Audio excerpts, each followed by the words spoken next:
Mtazamaji wa YouTube chaneli yetu ya Kalamu TV Online, tunaripoti taarifa hii kutokea mkoani Arusha. Waziri wa Habari, Sanaa, Utamaduni na Michezo na mbunge wa Arusha mjini, Mheshimiwa Paul Christian Makonda Baba Kegan, amesisitiza kuwa uwekezaji katika miundombinu ya barabara ni ajenda ya pamoja inayowaunganisha wananchi bila kujali tofauti zao za kisiasa. Waziri Makonda ameyasema hayo hii leo Machi 20 mwaka huu jijini Arusha katika hafla ya utiaji saini wa mradi wa barabara kuelekea uwanja wa AFCON 2027 akiwa na waziri wa nchi, ofisi ya waziri mkuu, tawala za mikoa na serikali za mitaa TAMISEMI, Profesa Riziki Shemdoe. Makonda ameeleza kuwa wananchi wa Arusha wana mtazamo unaofanana kuhusu umuhimu wa barabara, wakiziona kama kipimo kikuu cha maendeleo ya kijamii na kiuchumi, huku akisisitiza kuwa mahitaji ya miundombinu bora yanabaki kuwa kipaumbele kwa wote bila kujali itikadi za vyama. Usisahau kubonyeza alama ya subscribe kwenye YouTube channel yetu ya Kalamu TV Online ili wa kwanza kupata taarifa zetu.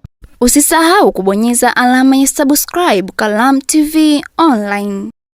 Nilitamani kubaki kwenye picha ya mtu anayeangalia kwenye TV, kwa sababu kwenye TV unanufaika zaidi kuliko ukiwepo kwenye eneo husika. Unaona mambo mengi, lakini moyo wako unakuwa na faraja kubwa sana. Leo kwetu sisi wana Arusha na hasa wananchi wa jimbo la Arusha, ni faraja kubwa sana kushuhudia tukio hili likifanyika mbele ya macho yetu.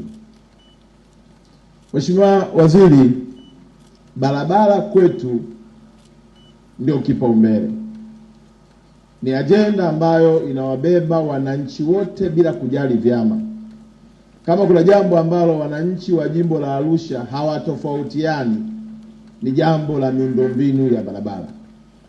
Awe ni CCM anataka barabara, awe ni Chadema, awe ni ACT, chama chochote kile, na hata wale ambao hawana chama, wote kilio chao kikubwa ni barabara. Leo inapokuwa siku ya kushuhudia utiwaji wa saini wa ujenzi wa barabara zetu kilomita 13, na hizi 13 ni zile ambazo tunazihesabu katika njia 4 na njia 2, lakini tukiamua kuzinyumbulisha kuzipeleka kwenye njia 2 maana yake tunaongelea kilomita 17.